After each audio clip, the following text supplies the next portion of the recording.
Hi, everybody. My name is Todd Scherer. I'm the CEO of the Fox Foundation. I want to thank everyone for joining today's Hot Topics webinar. And our topic for today that we'll be focusing on is surgical interventions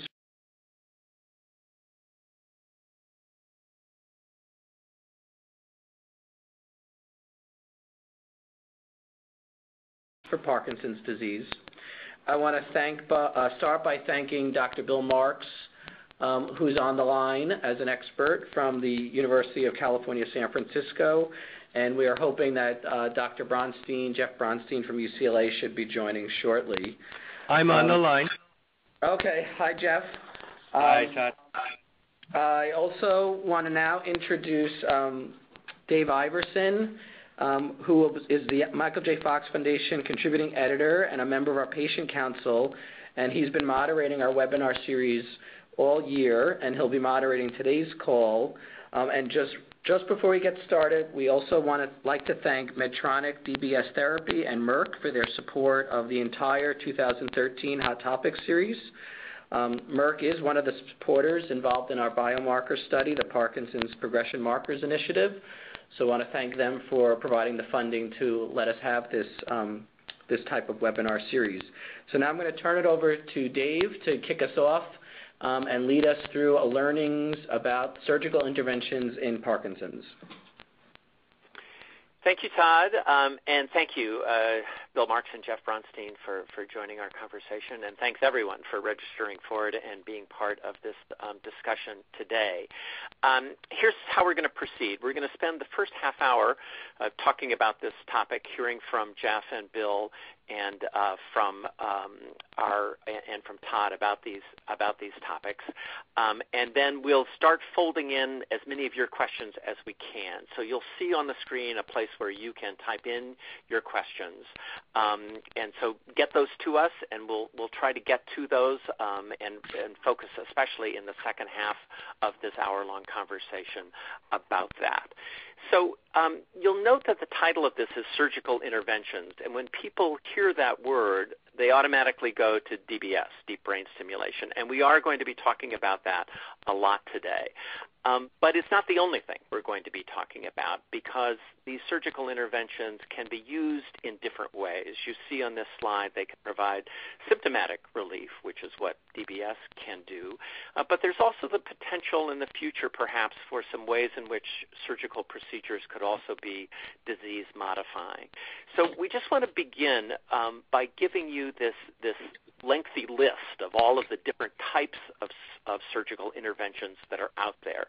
Again, we'll spend the majority of our time today talking about point number 2, which is stimulation, deep brain stimulation. But we're going to begin with just a quick overview of these other possibilities. And so we'll do a kind of quick A to Z on them, and then we'll dive more deeply into deep brain stimulation. So Bill Marks, if you would, start us out by giving us a kind of 1-minute overview of what this means when we see the word lesioning, both pallidotomies, which have been around for a while, and this new idea of focused ultrasound. Sure. Well, it's interesting because out of all of these therapies on the list, really only the lesioning is a true surgical therapy where the surgery itself leads to improvement in symptoms. All of the others really just simply involve a surgical procedure to deliver an ongoing therapy, as we'll talk about. So for lesioning procedures, these have been around for decades, and the idea is that in Parkinson's disease, in the motor controlling circuitry of the brain, there are certain parts of the circuit that are malfunctioning. And it was discovered that by precisely destroying a small area of that malfunctioning brain tissue, that the circuit would function better. And that's what lesioning does. It entails the surgeon inserting a probe into the brain and coagulating the tissue in a very small, precise, controlled manner to try to remove the abnormal functioning tissue. Now, I say insertion of a probe, that's been the traditional manner in which this has been used, and when we talk about a pallidotomy, that simply means lesioning or destroying the tissue in a part of the brain called the globus pallidus. Frankly, these techniques are rarely used today because of the advent of deep brain stimulation, and we'll talk about why that is. But just in this overview, let me point out that the focused ultrasound approach is an experimental technique that is still under investigation and is not widely available. And it's simply an alternative way to lesion the brain that allows the lesioning to take place without the need to insert a probe directly into the brain, but rather to focus a beam of ultrasound through the skull in a non-invasive procedure, but again, with the idea being it's a destructive, irreversible lesioning of the brain tissue. So that's kind of an overview of lesioning. Right, and the key takeaway in that is that once done can't be undone, unlike some of the other things that we're going to be talking about. That's correct. Great.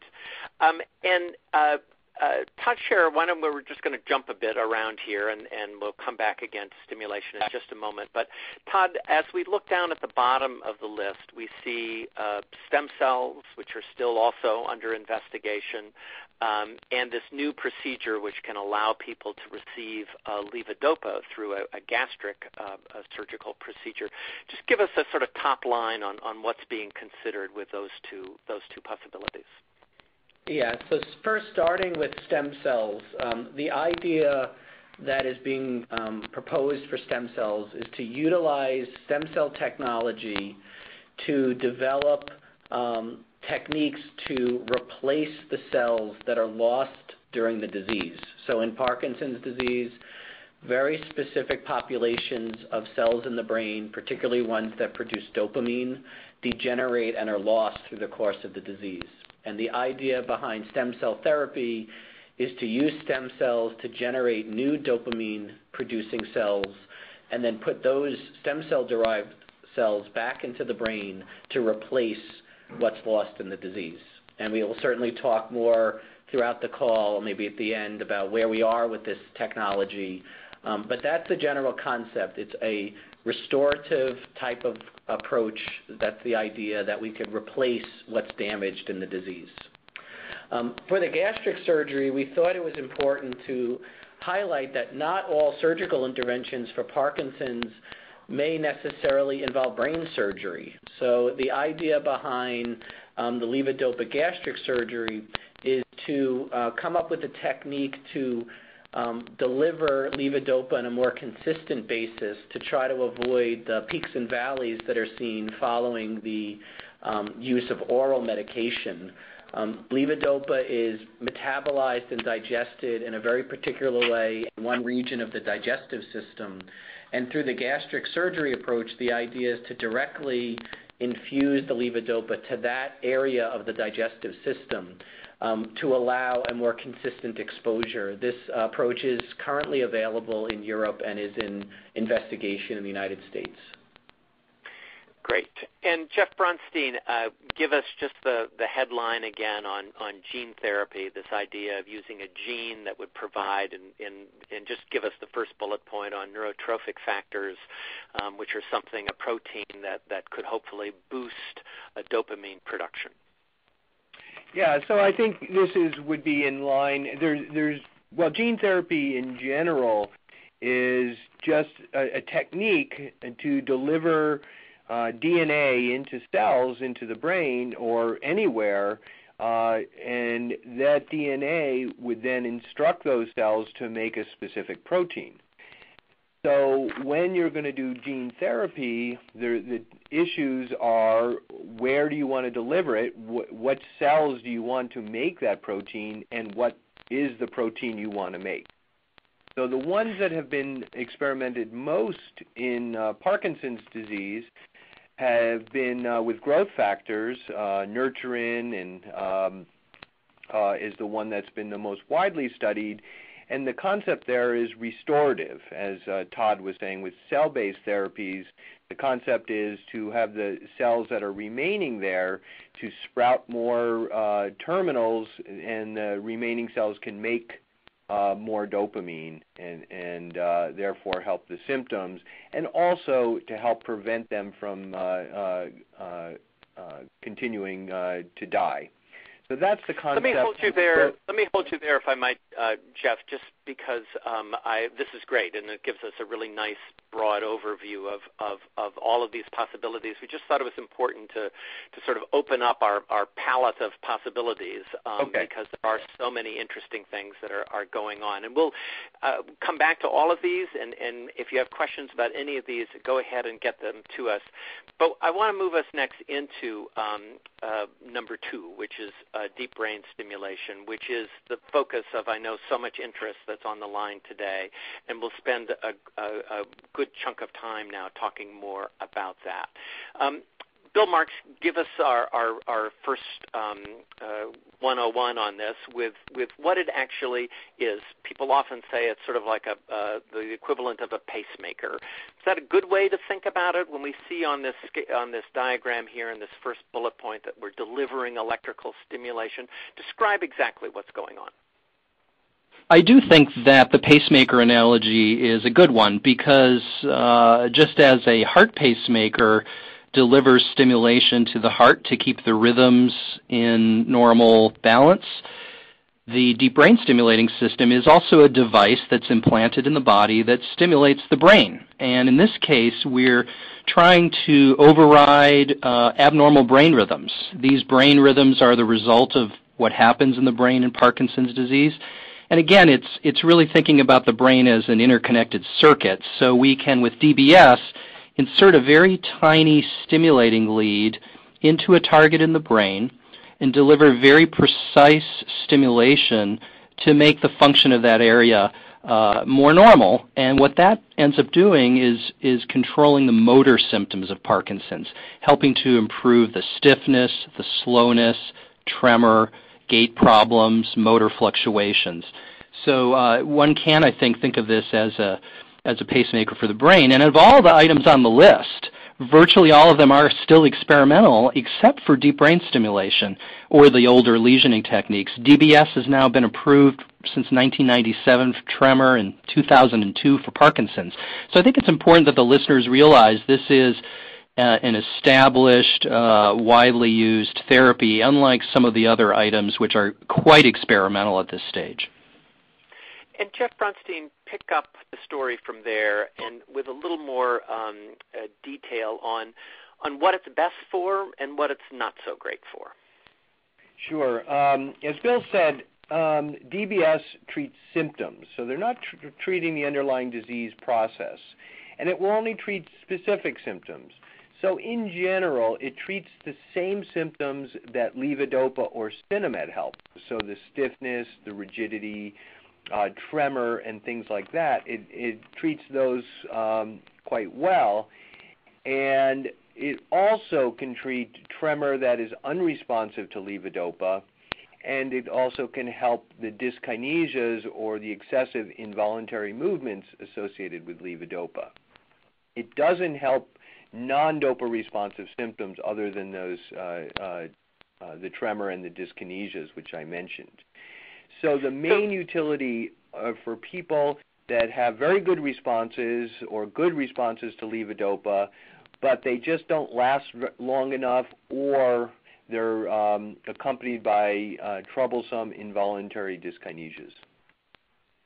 And so that takes us to the question of eligibility for this, who it's best for. It sounds like, Bill Marks, that if you've done well on levodopa but are no longer getting as much benefit from that as you might like, that's sort of one criteria that would make where DBS might be a possible alternative to consider. What else do you look at so that when that would make someone a good candidate to walk into your office or Jeff Bronstein's office? Right. Well, you hit upon the key point. We use DBS when medications fail to provide adequate control of the motor symptoms. So just at the point where the patient is saying, I'm not really satisfied with how well the medications are controlling my symptoms despite taking these meds every 3 or 4 hours throughout the day, taking 2 or 3 different types of medications for Parkinson's, not only levodopa, but say a dopamine agonist and maybe another medication. So when you're at that point, that's a time to think about DBS. The other important issue is that we use this for the most common type of Parkinson's disease, idiopathic Parkinson's disease.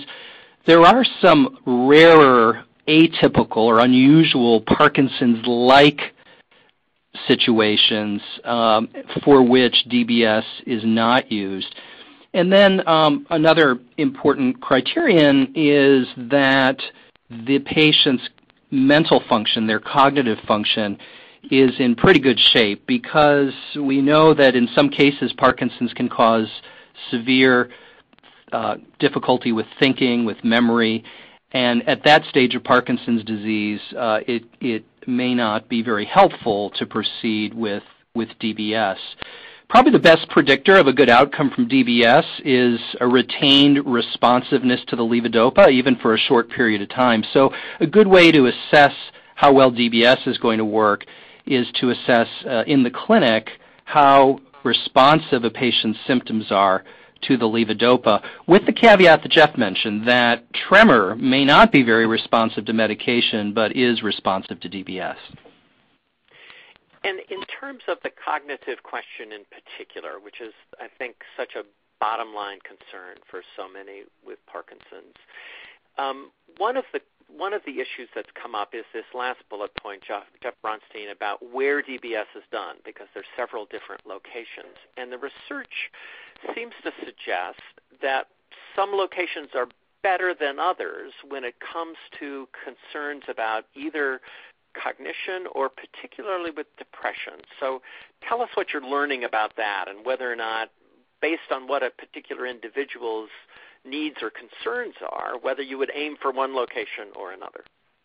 Yeah, so this is still something that we're all trying to work out, and I think it really needs to be individualized to the patient. But in general, I would say the GPI, or the palatal stimulation, and subthalamic stimulation for motor symptoms is virtually identical in almost every study. So the improvements in stiffness and tremor are pretty close to the same. Now, there are some slight advantages and disadvantages to each locale, and the one that you're referring to in depression, at least in some studies, and the study that both Bill and I have been very involved in, the VA NINDS trial, people who had STN stimulation had a higher tendency to get for depression than the ones with GPI. And whether this is due to the fact that you lower the medicines more with STN, and the lack of, or the lower dose of levodopa is causing the depression, or stimulating in the STN or in its neighborhood directly induces depression, is still a bit controversial. So it's not that everybody with STN gets depressed and everybody with GPI doesn't get depressed, but there may be a tendency for people with STN to get more depressed than with GPI. We were getting lots and lots of questions, and so let's just dig right into them and see if we can go through as many as we can, and we will also return to some of those other alternative forms of or different forms of surgical intervention beyond DBS. But let's get to some of your questions. Linda writes, I've had DBS. How long will this surgery help me? Why don't you take that, Bill Marks? I know obviously it depends individual to individual, but we're actually learning something about the length of time that this surgical procedure actually provides benefit. Yeah, and experimentally DBS was first used for Parkinson's roughly, 20, 25 years ago, and as I said, it's been FDA approved in the United States for more than a decade, so we're finally getting some good longer-term outcome, meaning 5, 10 plus years after people have been treated with DBS. What we see overall is that DBS continues to provide benefit for patients. If you turn off the stimulator, their tremor is worse, their stiffness is worse, their walking is worse, their slowness is worse, their dyskinesia is worse, their motor fluctuation is worse. So there's no doubt, I think, that DBS continues to provide some benefit many years after the intervention. What happens, though, is that other symptoms from Parkinson's disease can develop and become more severe that don't respond to DBS, so that the overall function and quality of life of a patient can be very variable, depending on the extent to which the non-DBS responsive symptoms arise.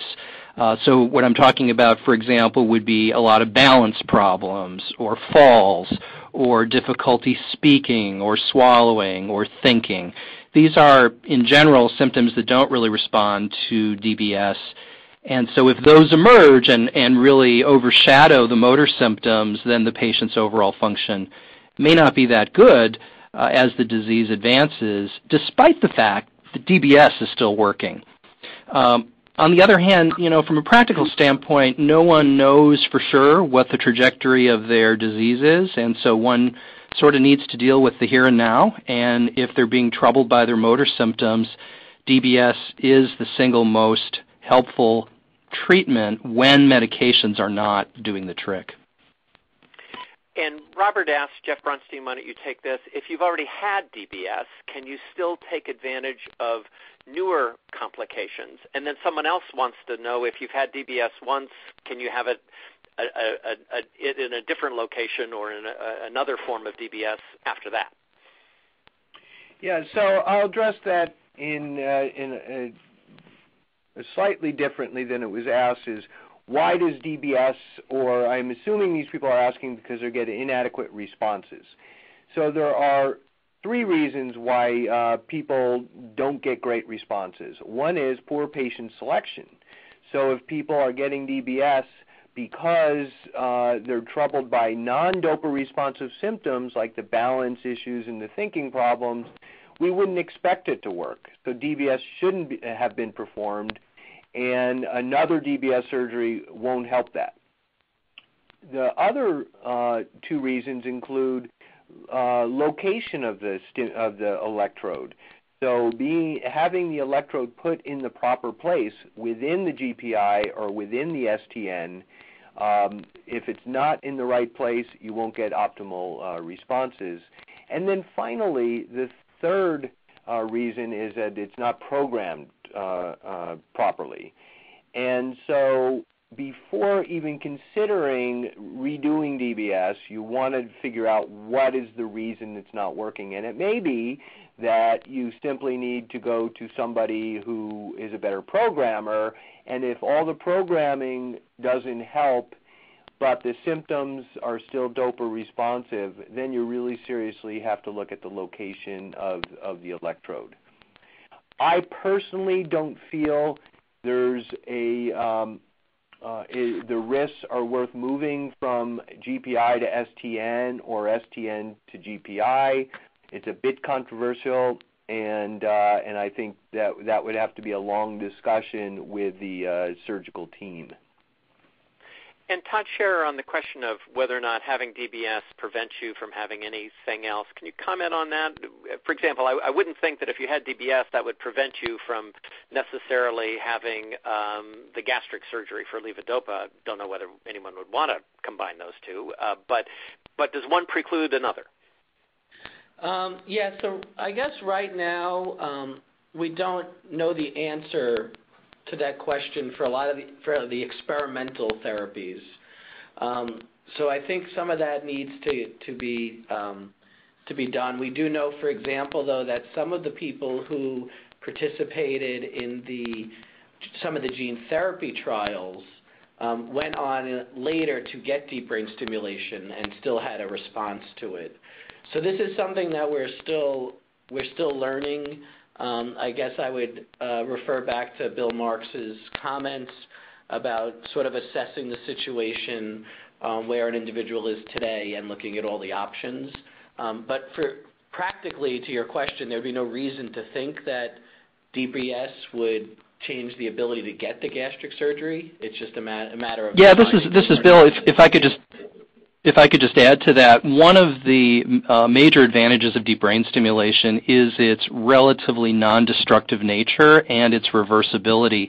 The DBS lead is inserted into the brain without destroying the brain tissue, It's also inserted in brain targets that generally are not the targets for these other interventions. Most of the gene therapies occur at different targets. Presumably the cell replacement therapies would occur at other targets. So even though we don't have a lot of experience with this, other than the few gene therapy patients who've gone on to DBS with good results, there's really no scientific reason to expect that there would be any incompatibility.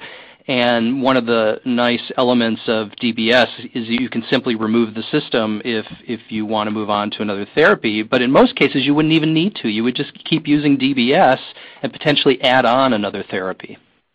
Hi, this is Jeff, and I'd like to just add, I agree with both of those. Just to add, in Europe, there's been plenty of people that have had both Duodopa or the gastric delivery and DBS, and they seem to complement each other. But the one thing having DBS will do is remove you from most studies. So experimental trials that are going on, people with DBS are rarely eligible. But once they are FDA approved, I agree completely with Bill that there's very little scientific reason why both would not be useful. And back to you, Bill Marks, to take these next two questions. Laurel asks what the overall success rate for DBS is, and I'd like to pair with that David's question, which is what percentage of the time do people develop real complications?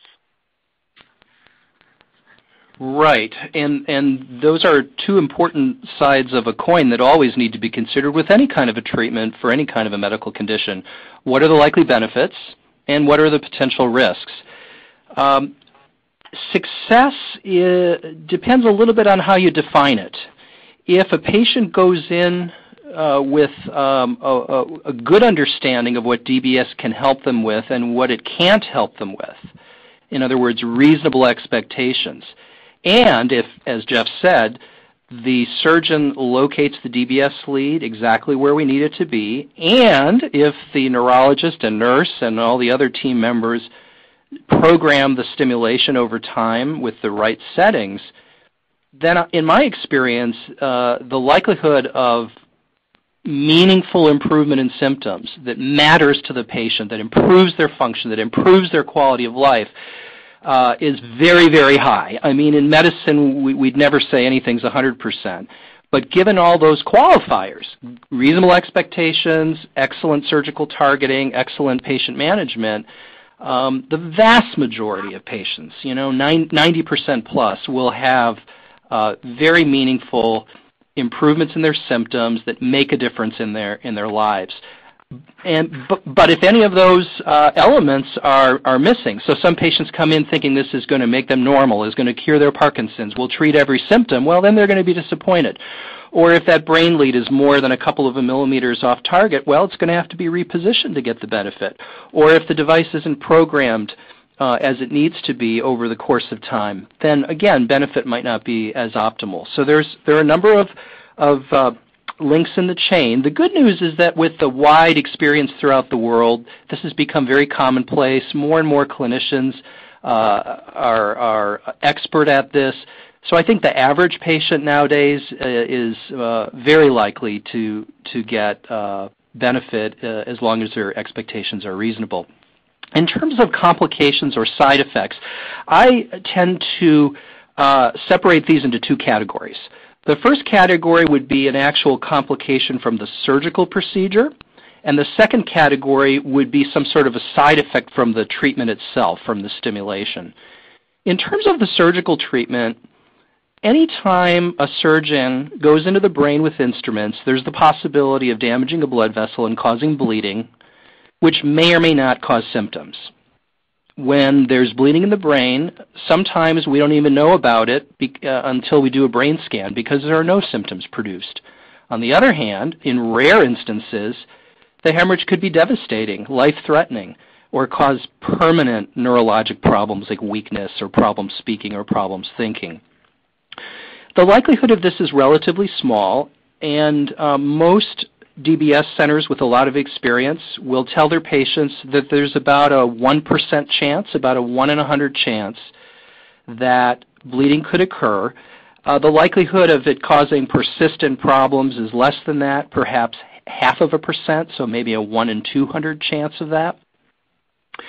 The other complication of the surgery itself is infection. And of course, that's a risk of any kind of surgical procedure. When you open the skin to the external environment, and particularly when you implant a foreign body like a device, it can be a place where infection develops. Infections rates range from 3 to 4% in most centers, up to 10% in some studies. Fortunately, the infections are treatable and are not typically life-threatening. Fortunately, the infections tend to occur in the chest region where the actual pacemaker device is, rather than up in the brain where the brain lead is. But it's a hassle. It requires IV antibiotics, removal of the device in the chest, and then replacement with a new device when the infection clears. Those, in my mind, are the two big ones from the surgery. I should also mention that studies typically show some patients developing, perhaps 15-20% of patients developing minor problems with their language function, coming up with words, usually not very significant. And then in terms of any side effects from the therapy, the beauty of DBS is its adjustability, and anything that's stimulation related can typically be eliminated, the side effects can be eliminated by adjusting the stimulation. And that's really the benefit of DBS, is it's fully adjustable so that the therapy can be customized and tailored to each patient's needs to maximize the benefit and minimize any unacceptable side effects. Jeff Brunstein, let me go to you for a couple of more DBS questions, and then we're going to go back to some of our other surgical intervention options, and we'll return to deep brain stimulation in our second half hour. So many really good and important questions coming in. So, Jeff, let me get a couple to you to respond to. Saul writes that he has read that there have been some studies that show that people who have DBS have a greater chance for falls, and he'd like you to comment on that. And also another individual asks us to be just a little more specific, if we can, about what won't be helped. So can you take those two up, the question of whether or not people are more likely to have problems with falls, and what we should know about what won't be helped by DBS? Yeah, so the issue with falls is a very interesting one, and actually came out from the VA NINDS study. And there was an increased risk of falls with the STN, but not with GPI. And this was not seen universally in all studies around the world, but was a clear pattern in our study, which was quite large, over 300 patients. So why that occurs is still not 100% clear. There does not appear to be any problems with increase in balance problems and that sort of thing. So it may be actually a higher level problem where people maybe get up too fast and are not as aware. They're a little more impulsive when they get up. So there is an increased risk of falls with STN, at least in that one study, and it's important to consider. That, again, has not been seen with GPI. And Jeff, just to follow up, if I might, on that, how big a danger is that? I mean, because it's important to keep these things in context. If you're thinking, gosh, I could really benefit from DBS, but the last thing I want to do is fall down the stairs. So give us some context for how to evaluate what you think that risk of greater fall danger is. Well, I don't think any fall is dangerous, and you could break a hip. They're really a problem, and even one fall. The number of falls was in the order, I believe, Bill may be able to help me out, like one a month was the ballpark, but again, it was a large number of patients and very variable. With that said, it's not that you get the falls and you can't do anything about it. And in fact, they may be falling more because they're doing more things, and they're just being more active. And I believe the increased falls was a transient, short-term adverse event that completely resolved within 6 months. So it was an early occurrence in a small number. My recollection is perhaps 13 out of 150 patients. so less than 10%, but it was elevated compared to those who did not have deep brain stimulation. All patients with Parkinson's can fall. The idea here is that in the very immediate postoperative period, a small number of patients had more falls in the DBS group compared to the control group.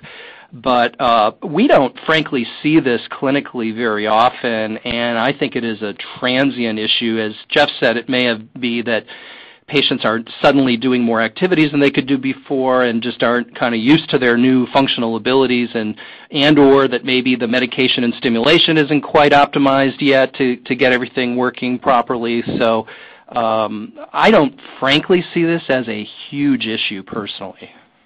I agree, but would disagree that it is something I still consider, and I think it's important and something to think about. The control group in this study was actually GPI, who had equal benefits. So it doesn't explain everything that you're just more active, because they're just as active in the GPI group with less falls. But yeah, but actually, Jeff, not to argue, but I think it was in the first 6 months, all DBS compared to best medical therapy, that the comparison was, not GPI versus STN. All right. We'll go on. But anyway. Yeah. The other question was to go in a little bit more of the symptoms that don't respond. Right. And I think the easiest way to think about it is what responds to Sinemet. So, for example, if somebody comes to me and says that I'm taking my Sinemet and I feel pretty good, but I have to use a walker because my balance is bad and I fall backwards, and I want to have DBS because I don't want to use the walker anymore, that is not a good reason. That's not a reasonable expectation, as Bill said, because it's a non-responsive symptom, and therefore it's unlikely to respond to DBS. Now, if somebody's using a walker because their medicine is wearing off and their feet are getting stuck and that sort of thing, DBS will help for the falls. So you can see that you really have to get into what responds to levodopa and what doesn't, with, again, the caveat about tremor and dyskinesias. So, and Jeff, similarly, would that be, for example, if your big concern is that you are having problems with sense of smell, or you feel like you're losing your voice is getting much softer, those aren't things that DBS is going to help, right? Well, sometimes the voice does respond positively to DBS and levodopa. There are people with DBS, especially with bilateral, and that actually the speech may be adversely affected by DBS. Usually you can program around that. Again, the rule of thumb is whether Sinemet works. So if it works for your voice, DBS may help your voice.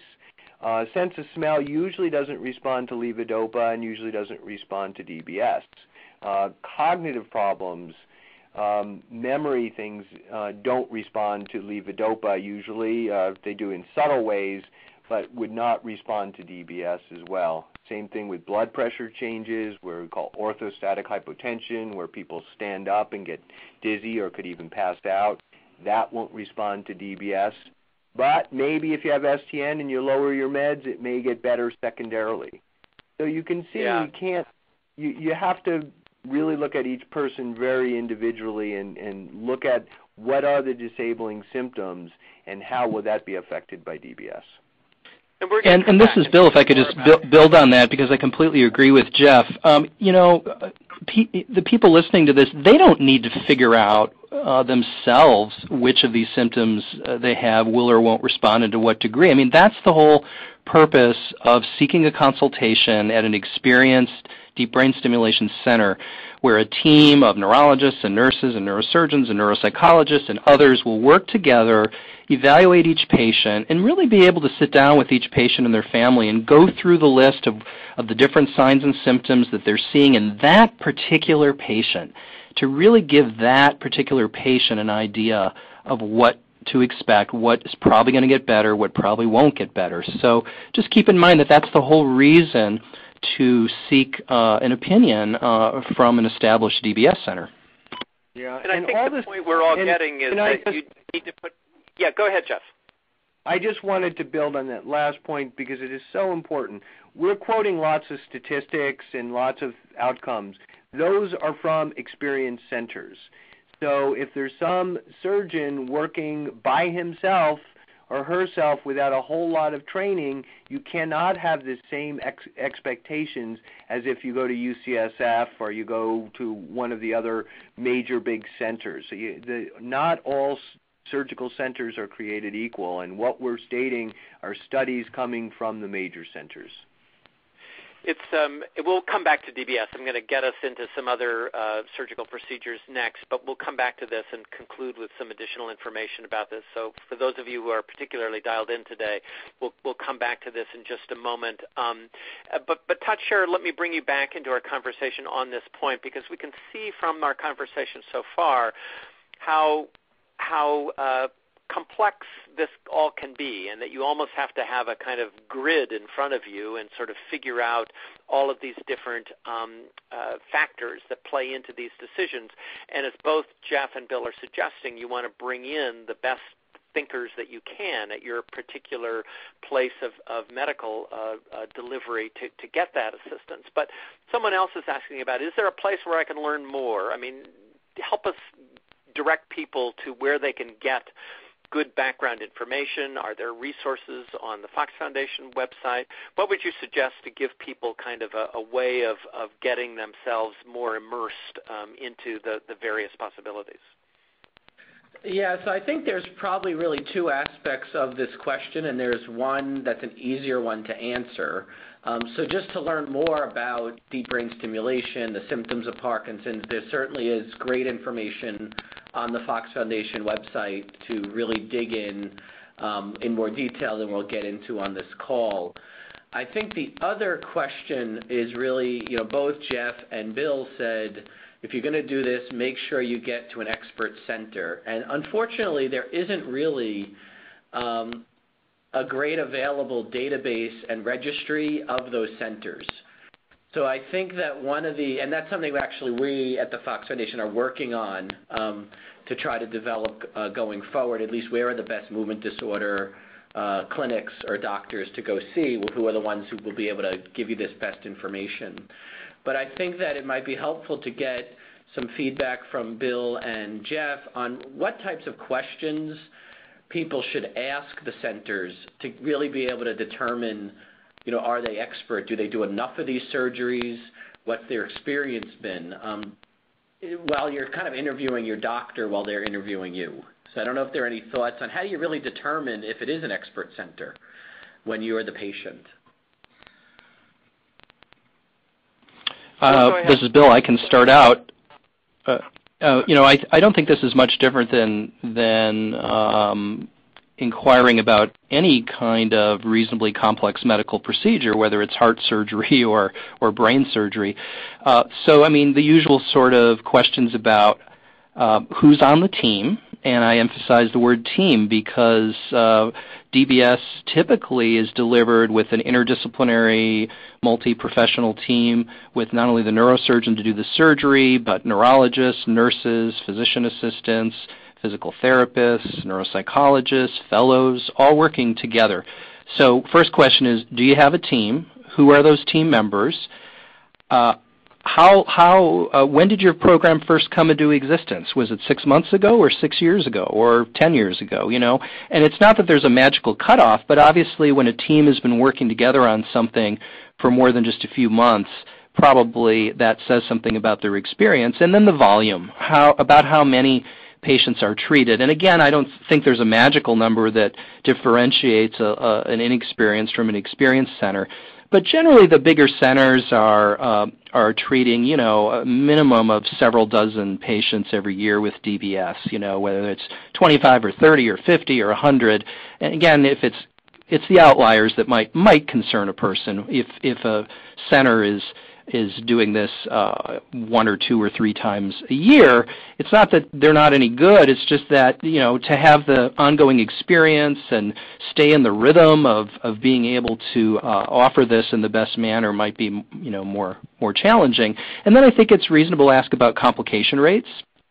And if a center says we never have complications, that's a red flag because, as we talked about, there are always inherent complications in any treatment. So you want to feel like you're having an honest discussion about what their complication rates have been over the last year, 5 years, 10 years, what kind of outcomes they're seeing, how satisfied other patients are, and ask to talk to a patient. Most centers have patients who are very willing to talk to other patients.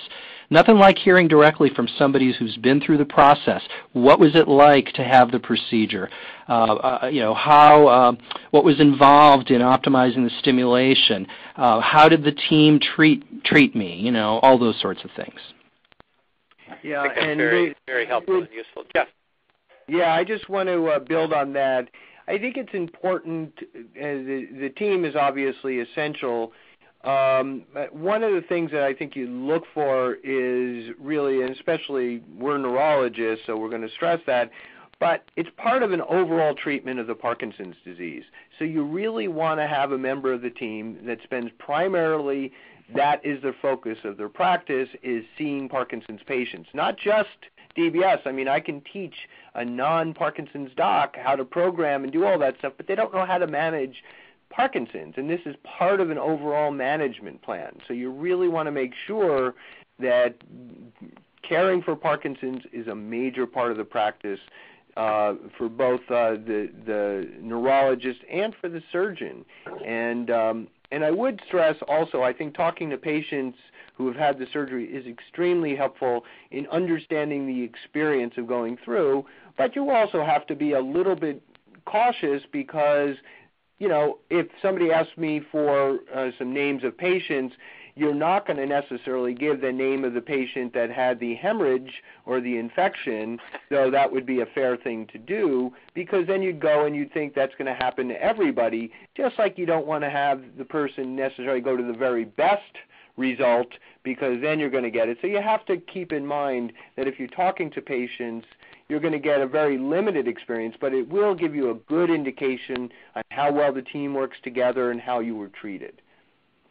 I think, and let me just add my own one quick thought on this, and then we're going to get to some other questions. I think you want to be a bit like a reporter, and I say that as someone who has had that profession my entire professional life. I think you really want to do your homework and ask good questions. And then I will just also add, there's a reason why the two people who are on this phone call are on this phone call. So for starters, those institutions are not bad places to begin to learn a little bit more about where this procedure is done. Let me go back to our previous slide and just touch on a couple of other questions that have come in, because I want to at least touch on those, and then we'll return to DBS for the last 10 minutes of our conversation. A number of people, Todd Scherer, are asking about external stimulation, what's known about external stimulation. I'm not sure if that means ultrasound, but there's also another form of external stimulation that's being developed. Is that right? What can you tell us about that, Todd? Yeah, so there is another approach that is called transcranial magnetic stimulation. This is an approach to try to do the electrical stimulation outside of the brain, so it's and then have that electronic stimulation transfer into the brain. It is actually approved as a treatment for depression, and there is some work to be being done now to determine whether this can have a benefit for Parkinson's disease. One of the challenges in Parkinson's disease is that a lot of the brain regions that we're aiming to stimulate are more deep within the brain, so it's unclear whether an external stimulation can have the effect on those brain regions. We are funding at the foundation a clinical trial to look at what happens in response to this transcranial external stimulation. But for Parkinson's, it's still experimental, and the initial results at least show that there is some benefit. It's unclear how long that benefit lasts, and doesn't seem to be it is not as extreme in terms of the benefit seen with deep brain stimulation. But it is another option that's being explored. And Deborah asked a question about where do things now stand with stem cells in the United States, and Todd, if you would begin your response to that by also making the point that that's still also something that's experimental, and so if you read an article somewhere about come to such and such a country because we can do stem cells and it'll fix your Parkinson's, you have to have a big dose of buyer beware about that. Yeah, so I guess first to just respond to that, I think this is another area where you should bring your reporter cap and really investigate what are they proposing, what's happening. When we talk about stem cells, we're really talking about this approach of taking a stem cell, converting it into a dopamine-based producing cell, and then transplanting that cell back into the brain. And I'll give a quick update on where we are with that. There's really not a lot of evidence for demonstrating that injecting stem cells into the bloodstream has any benefit, as an example, in Parkinson's. So you want to really be careful and investigate what are they talking about when they say they have a stem cell therapy. Now back to where we are with stem cell therapy for Parkinson's in terms of replacement. There's been great advances in the ability to generate stem cell dopamine-producing cells from stem cells. The most effective source of stem cells seem to be the embryonic stem cells. So we can make large numbers of dopamine-producing cells from these embryonic stem cells in the laboratory. The goal then is to transplant those cells into a brain to get them to replace the cells lost in the disease. This is where we have run into some challenges. Many of the attempts to transplant these cells into a brain have resulted in these stem cells losing their characteristics of being dopamine cells and reverting back to more of the stem cell characteristics. So there's a lot of work now being done to try to determine whether we can overcome that roadblock and get these cells to survive in the transplant and continue to function as dopamine-producing cells. So this is still, I would say, experimental, hasn't gotten to even clinical testing. One of the other things to keep in mind based on the discussion today is this approach of taking stem cells to make dopamine-based cells would really be, even if successful, would only really then target the dopamine-related symptoms. So Jeff and Bill have talked a lot about symptoms that respond to dopamine and symptoms that don't respond to dopamine. When you're using a stem cell approach to replace dopamine in the brain, you're really then only going to be treating the dopamine-based symptoms.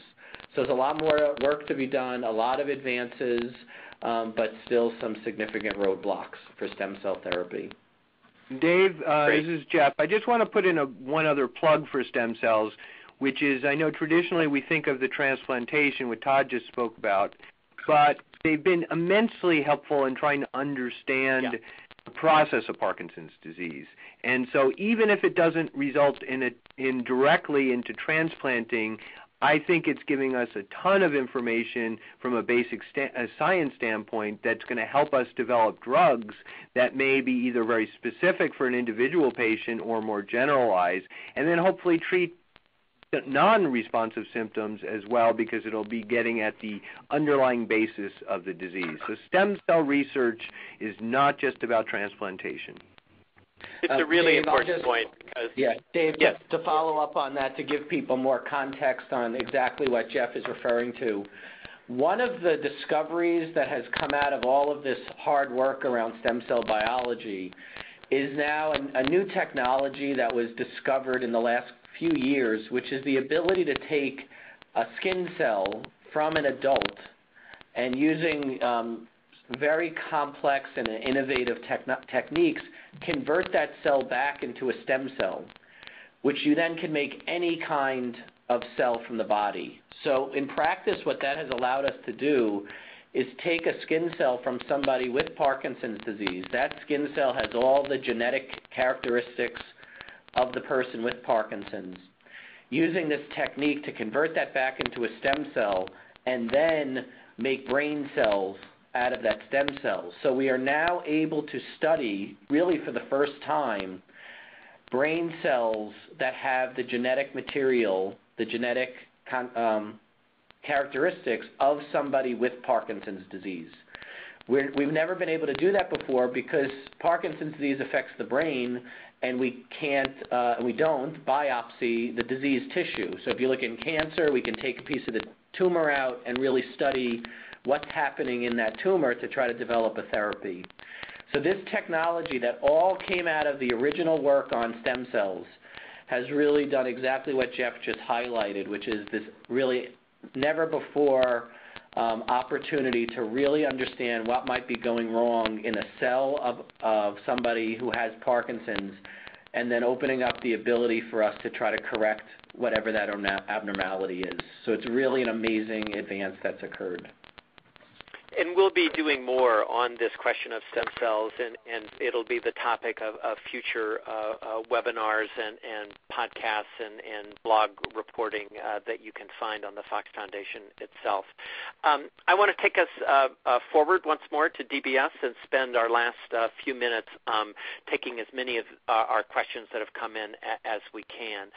A couple of people, Jeff Brunstein, want to know whether or not you can have DBS before you start having your levodopa isn't working as well. In other words, can you use it almost prophylactically? Is it a procedure that could be done earlier on, sooner rather than later? Yeah, I think that's a great question, and the answer is yes, you probably can. The bigger question is whether you should. So the first question is, if you do it too early, you may not have the diagnosis of Parkinson's disease. And so, there are mimics of Parkinson's. They're much rarer. They're about 10% of all Parkinsonian patients. But it may look like Parkinson's very early on. If you got the DBS then and it turned into, say, multiple system atrophy, then you had a surgery that did not work very well. So that's one problem of doing it too early. The other problem is something we've talked about before, is that not everybody's going to need DBS and it will address their symptoms, and so are you exposing yourself to surgical risks, albeit on the lower side, but still having brain surgery is not insignificant, and so you may be operating on a lot more people than you would need to. There is a study going on, I believe at Vanderbilt, where they're doing this and they're testing this and seeing how people do in the long run. So we don't know yet, but it is something that is being considered, and there are a lot of things that need to be weighed to go into it. And Bill Marks, Stephen asked a kind of related question, which is if someone is eligible for DBS right now, but is doing okay and could wait a couple of years, might there be significant improvements in the DBS technique so that there would be an advantage to waiting a few years before undergoing the procedure? Well, as with any technology, there are always incremental improvements. What I would say, though, is that we've really reached a phase of DBS that is quite mature, where in my mind, the more important question is, how's your day-to-day quality of life? If right now you're not satisfied with your symptom control, if right now there are periods of the day where your rigidity or your bradykinesia or your gait problems or your tremor or your fluctuation, etc., is bothering you and interfering with the activities you would like to participate in, then it makes sense to me to think about using it when you need it and not worrying, that things are going to change dramatically in a year or two or three. I doubt that things will change dramatically in a year or two or three with regard to how DBS is performed. There are a number of advances in the surgical techniques and the devices themselves, so we're constantly improving, but I just think things are mature enough now that one can have confidence in proceeding now if you need it now. And Bill, one more question, then I'm going to ask both you and Jeff to have for a closing thought. This one comes from someone who wants to know about new auto-programming technology that's being developed for DBS. I believe this is where instead of making the adjustments with your little device outside of your body, that the device itself can kind of make the adjustments itself in-house. Is that right? Yeah, well, we're moving into a new era of experimental devices that not only stimulate but actually record brain activity, and this is still investigational, but the idea is that at some point the devices might be smart enough to adjust the stimulation to give maximum control of symptoms, and that's something that's being explored. I think that's probably a few years down the road. So let's have each of you please just give a last thought, and maybe a good way to come to this finally is the great commentary we had earlier about sort of how do you go about making the right assessment. There's so much involved. There are a lot of different variables. There are a lot of pros and cons to weigh. What questions should you ask yourself? What questions should you ask your doctor? What would you give us a kind of consumer's guide to this as people move forward? Jeff Brunstein, start us out. Yeah, I think I would just focus on one part of the discussion that we probably is where people really struggle with, which is when to do it. And Bill touched on this, and I want to expand a little bit. And it's a very personal decision. But what I consider is I think of it this way: if somebody's working and they lose their job because, or they're really they're not able to do their job because of motor fluctuations, the Parkinson's, the meds are just too irregular, and you're taking pills all day, you don't want to wait until that happens, because if you lose the job, you get DBS, and you improve the symptoms, it's really hard to get back into the workforce. It's really hard to get back into your social life once you've left it. So you want to do it before it really has a major impact on your life and quality of life. And this has been shown very well in epilepsy surgery, et cetera. You can still get the same response in improvement of symptoms, but the impact on the quality of life is different when you do it too late. On the other hand, for the reasons we talked about, you don't necessarily want to rush into it too early, because it has risks and you may not need it. So it's a very, very important consideration, and that's where you do it is so important. Not so much, it's important for the minimized complications, but to really have a very high-level conversation with the team to whether it is the right time for you to do it. And I think that's probably where people struggle the most. And Bill Marks, on that question of the high-level conversation, it's really a high-level conversation with the team that both you and Jeff have described, but also with your own family, right? It's important to have a high-level conversation and to take this in as kind of deep a way as you need to. Well, I agree, and it's not a snap decision, but I was just going to build on Jeff's comment and really emphasize that in an ideal world, every person with Parkinson's, from the moment of diagnosis onward, would be working in partnership with a neurologist, certainly, and maybe a team, so that there's a good relationship and you're comfortable that your neurologist understands all the different treatment options, and you can be discussing this along the way so that it isn't really a special issue. It's just part of the continuum of care. And if you have that relationship and that comfort with a high-quality expert in managing Parkinson's, then these decisions will be natural. But I do realize that some neurologists are not up to speed on modern treatments with Parkinson's, and because DBS represents a departure from the conventional approach to using medications, I do realize that sometimes patients do need to take matters in their own hand, do need to do the research themselves, and seek out, an opinion and a consultation from a team. So in that case, finding a team to begin a conversation with. We always tell patients, you don't have to make up your mind today. Let's have you do some more reading, talk more with your family, come back and see us, and let's make this into an ongoing conversation rather than some sort of one-time decision. And with that, I'll hand it back to you, Todd, because it also leads us to a direction that the foundation wants to get more immersed in, which is to try to provide a way for people to have those kinds of conversations so that they can get the care they need. So Todd, why don't you bring our conversation to a close? Yeah, first I want to just start by thanking the panel, Bill Marks from UCSF, Jeff Bronstein at UCLA, and of course Dave Iverson, our moderator. I want to thank all of you for participating, and I think participating in events like this is exactly the kind of self-education steps that both Dr. Bronstein and Dr. Marks were talking about to get as informed as you can about the available options. I want to thank again everyone and note our next webinar will be on December 11th. And at that webinar, we will focus on what have we learned in Parkinson's research in 2013 and where does this point us going forward. Please visit our website, michaeljfox.org/hot topics for more information and to sign up for that webinar.